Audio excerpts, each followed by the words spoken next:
Scientists ask students to try to fool anti-cheating software. We just did an AI story. This is kind of interesting too. The spoiler is super easy to fool the software. Whose story is this? Mike, is this our intros now? Are they all my stories? All the stuff we usually do. I think they're all. We just record it. Yeah. Before chatting. This is like, wait, I'm what? saving myself time. Who's going to read this out? This is way more fun. I'm way more about this. So, I want to do that. Mike, I did see like this. every episode is a behind the scenes now. I thought that this story, so I totally tabloided this because I thought that this story was actually about anti-cheat software in gaming, but I see that it's anti-cheat software in academics. On today's Not So Critical update. Go.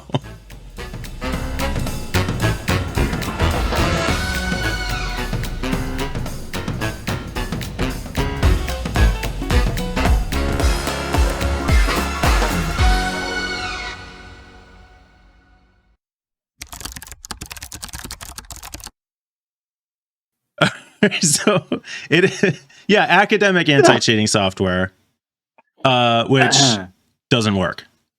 Basically, is the surprise. I know. All of it. I've never heard of any anti-cheating software that actually worked. No, it doesn't work. And the funny thing is, so there's this guy. As you guys know, I play a lot of League of Legends. My favorite video game. Do you? And did you just there's dox yourself? There's a guy that good luck. There's a guy that there's like 120 million players. Which character do you play again? Sorry. That's really going to narrow it down. I don't know. Anyway, sorry. The reason I didn't say it is because there's only like 1% of people who play that game. So now you're giving it away. Back to the point. Nobody could figure out which character only 1% of people play. Right. That's like 1.2 million people. That narrows it down way too. Okay, so this guy did a series on YouTube called League of Documentary where he covers a bunch of different aspects of the game. They're like 20 to 30 minutes, super interesting. One thing he covered was cheating and the cheaters and hackers of League of Legends. And again, League is most likely the most played video game of all time. Is it Skarner? It's up there. No, it's up there with... Is it Braum? Nope.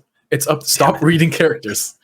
It's up there with like World of Warcraft level GTA levels, right? So a lot of people make a lot of money creating cheats for this game. And one thing that was discovered through insiders at Riot Games, the creator of League, is that they don't even disable you when they find out you're using a new type of cheating system. They let you cheat for sometimes months to study the cheat. Even after they know for sure that you're cheating? They're fully aware. They're fully aware. Okay. So they set their sights on you and anyone else that's doing similar things because it's kind of easy to catch cheaters. If it's all about actions, right? So if my action takes me 0.83 seconds to do in the game, but a cheater takes 0.00001 seconds to do, obviously that's way too fast for a human. So they are like, okay, this guy's a cheater. But and they can compare various cheaters and the way their methods are to say they're all using the same cheat suite, but then they find someone new and they're like, whoa, this is new, this is advanced. We're going to study this for a while. So that's interesting. That's fascinating. That reminds me of a thing I read recently about this. There was some controversy in the chess world where somebody who was studying one of the grandmasters, basically he was kind of like, there's a discussion about whether he was cheating or not. And it was, I forget what the unit, there's a unit of measure of how good you are, how much you give away every move you make. It's something like centuries of a pawn or something like this, or centipawns or centipawns or something like that. He is saying pawns, by the way. Just want to make sure everyone understands that he's saying pawn. What is P-O-R-N? Peter, can you pronounce that for me? And what is P-A-W-N? Pawn. Yeah, I heard it's the same thing. It is the same thing. No, one is porn. That's why they have hardcore porn. One is porn and one is TV pawn. show. Oh God! Can you say pawns? Fucking Yanks, honestly. Right. So anyway, this chess thing, what they did was they analyzed how good he was in certain competitions, and then between one event and another, he had ranked up more than would likely have been possible had he not been cheating. So it wasn't the fact that they knew exactly what he was doing, but it was just that, like with the Lowe. Wait, is this the guy that beat Magnus? I don't know. I can't remember the names. Because Magnus, whatever his last name is the world champion, and he just got beat by some 19-year-old kid.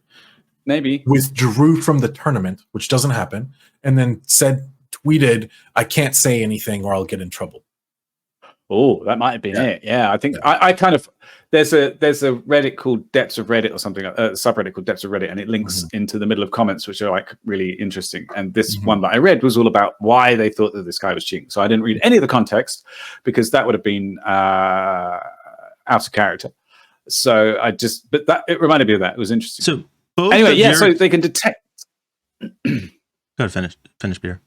They can detect that people are cheating because they're being unnaturally good. Yeah, that's kind of fascinating. Both of those sounds like systems where anti-cheating software works and makes sense. To pay lip service to the article that we started with, the system here is basically a exam proctoring service. So if you're going to take a test online, they have you set up your webcam and you're supposed to be in an empty room, and they'll sometimes have you like show the room in your webcam. Exam. That's what basically, the article says it's useless software. The only effect of it is the belief of the test takers that the software might work. Otherwise, it completely failed at identifying any of the cheaters and didn't work at all. My personal experience that's even more frustrating with this is when my kid was in, I want to say it was like middle school. They had this like essay software that you were supposed to like type your essay in and submit it to a website and it would automatically grade. And it was the most garbage software I've ever seen in my life because it would keep making suggestions. And in the end, the text that got past this automated grading system was just like keyword stuffed gibberish that didn't even make any sense. And it was ridiculous. I think the school stopped using it since then, but it was absurd. Yeah, a lot of these online school like tests and data submission softwares and services are like super janky. You can go just into the developer tools of any browser and go look at like the JavaScript and see what it's doing. And if you're patient enough, you'll find basically everything you need to cheat. It's kind of crazy, actually. So with the anti-cheat proctoring, do you remember what the proctoring software was called? And the Proctorio was the Proctorio in this case. So it is really funny because I don't it's like Purview, I think is the one I used, and you have to install software on your machine and it like whites all your other monitors besides your center monitor, and like it full screens and doesn't let you do anything. I do wonder if there is like VM detection in there, and then also it's fairly easy to like trick VM detectors into thinking it's a real system. So I don't want to do it because you would be breaking TOS and you might get banned from using their software forever. And what if I need to in the future? But it is kind of interesting. They said it did not it did not detect virtual machines. Whoa. The software did flag some of those students as having irregularities, but also flagged non-cheating students as having the same irregularity. Oh, okay. So it's just obscurity at this point. Yeah. The conclusion of the studies is no better than a placebo. Right. The frustrating thing I thought is that I've seen also similar studies where they did they tried to see whether it had any effect on the quality of if it actually prevented cheating in general. I mean, this was a thing that said, okay, they tried to fool it and they did, but like statistically, it doesn't have any effect on whether people actually cheat or not. And all it does is piss people off and get it. You know, it's a massive invasion of privacy, and it's there's all these horror stories about people like not being able to go to the toilet for 3 hours because they're doing a test and they're not allowed to. They have to retake the test because they're being monitored and they walked away from the camera, or they were breaking down and crying because they weren't allowed to turn their webcam off, or they got a phone call or something. I don't know. Something happened. It was perfectly natural. And then, perfectly natural. But if the alternative is sitting in a exam proctoring center, that's going to be your same experience. You're not even allowed to bring in your phone or keys or anything. You're allowed to bring a clear, non-labeled bottle of water into those exam centers. Can you go to the toilet? I don't think so. Yeah, it depends maybe on the test. I think that you get, like, it depends on if it's a 5-hour long test, you probably get to go to the bathroom.